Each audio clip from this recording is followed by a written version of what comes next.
All right, well, here's a few news articles. A student sent me this video, which is very good, explaining how quantum computers are going to break encryption and how quantum computers work in far more detail than any previous thing, how quantum Fourier transforms work, and how lattice encryption works, which is the system that is intended to replace RSA. All very interesting stuff, and it's about 20 minutes. So I highly recommend this video. You find in my news links. And I may try to incorporate it into my classes one way or another. It's very nice. So Coinbase has a wallet, which I didn't know, and the wallet is some kind of distributed application on the blockchain.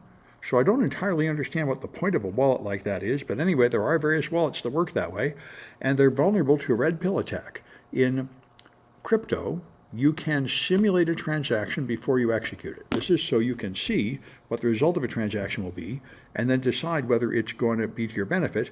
And what these guys discovered is that you can make an attack that reads the parameters coming in and performs different activities in simulation than with real data. And that means you can make it look like you're going to get money from doing a transaction, and then when you actually run it, you lose your money. So that's pretty impressive. The Internet Archive is a free online library where you can go read books that are copyrighted. They're taking copyrighted books and making them available. And their argument is it's just like a physical library, and there's nothing wrong with it.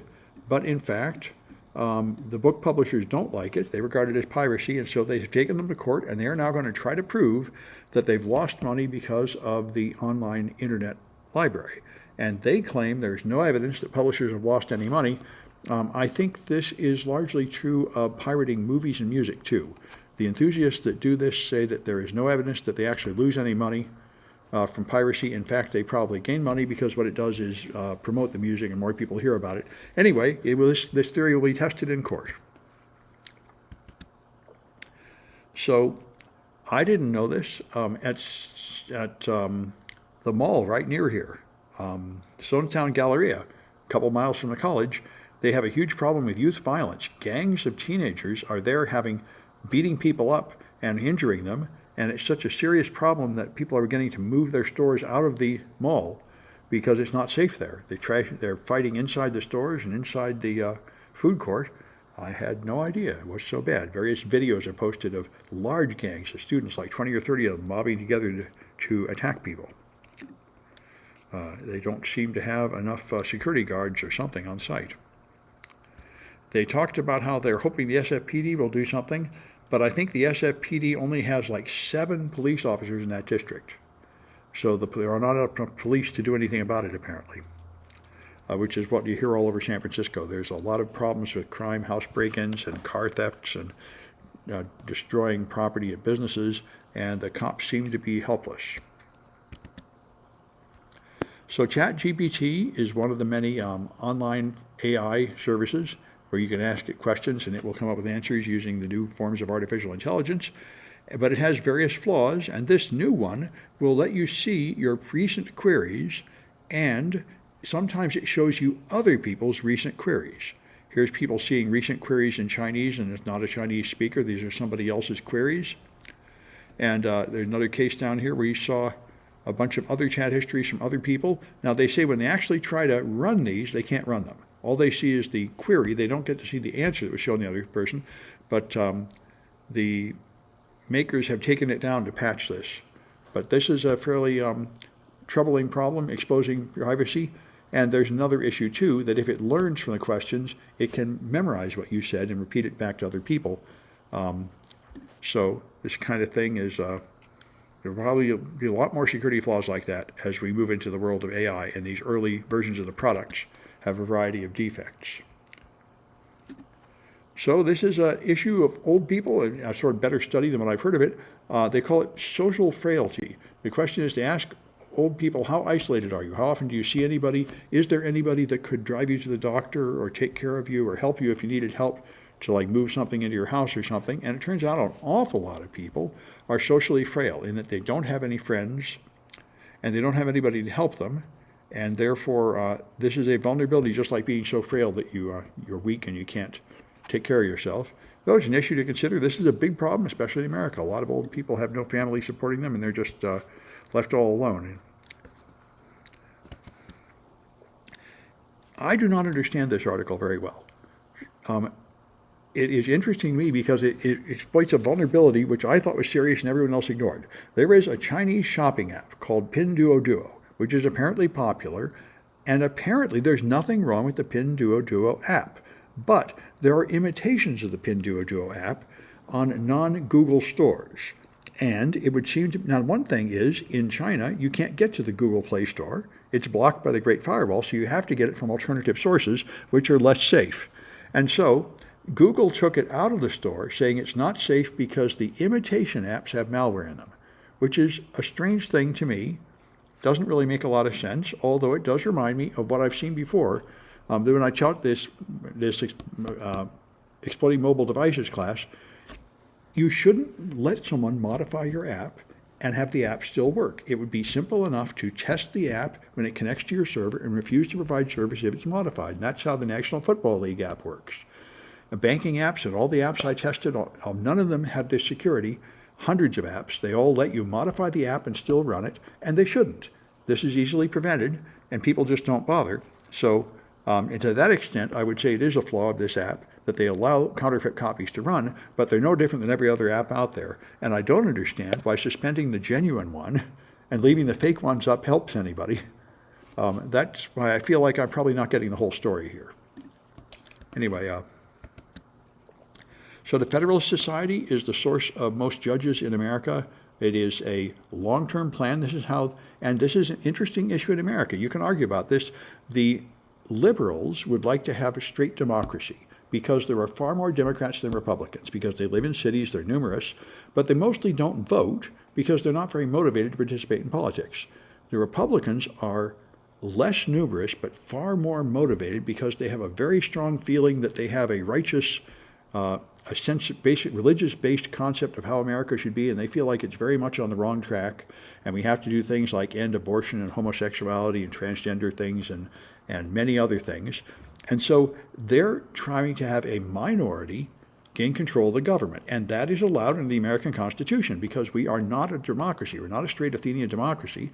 What we are is a strange mixture of systems, and things like the Senate, where every state gets 2 senators regardless of their population, and many other things. That's the Republican side, and Republicans will often say, we are a republic, we're not a democracy. So the Republicans have made plans, since they have a very fixed idea of what they want to do, and they're very passionate about it. They make like 20 and 30-year plans to take over the government, and the Federalist Society is one of these. They've been around, they make a club, a sort of fraternity for lawyers at school to join, and they guide them and have meetings and eventually get them on the Supreme Court and everything else.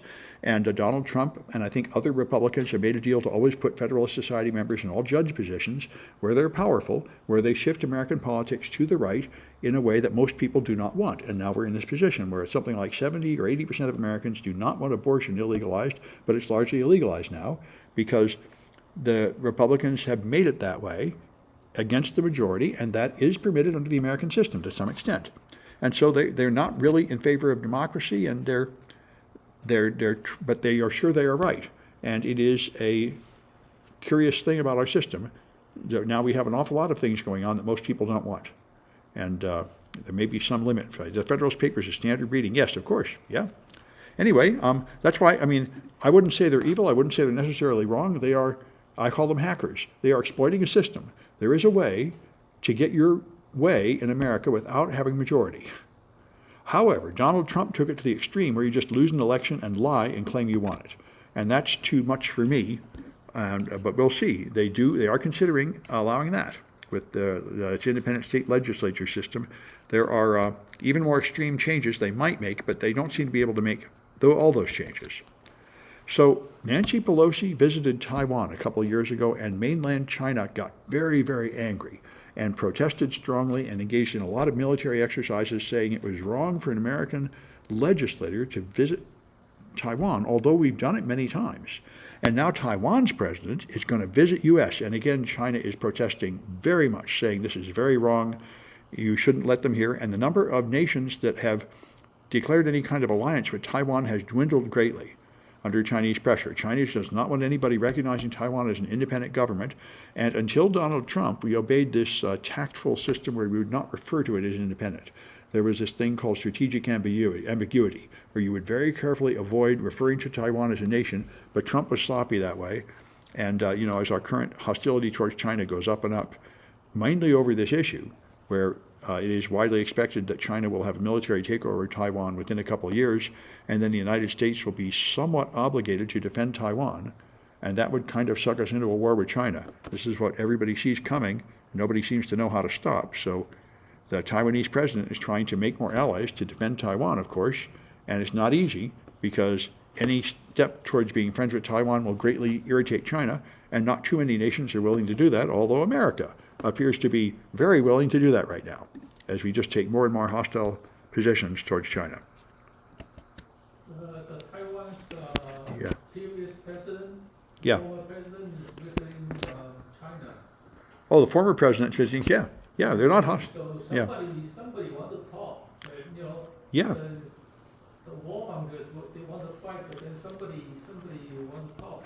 Yes, I don't understand any of this. It seems to me like China was on a sensible plan to gradually put pressure on Taiwan and gradually take them over without a military action, just by pressuring them to pass different laws like they've done. It seemed to me like they were on a logical path to gradually take over 20 years without a military strike. There But was under the previous dominating party. yes, the new party seems much more military. And the previous party was used to rule over China, and Yeah. they got kicked out and they went to Taiwan. Uh, So after in the 80s, the U.S. forced Taiwan to democratize, and then the dominant party split up into like 5-6 little parties, and the current party is one of those split up parties. So they are like, the split up party want to go against the previous dominant party, so that's why we do this thing. Yeah, well, everybody is playing with fire. It's looking like we're going to have some kind of war pretty soon, and I don't think anybody will benefit from that. Anyway, I'm going to stop this recording.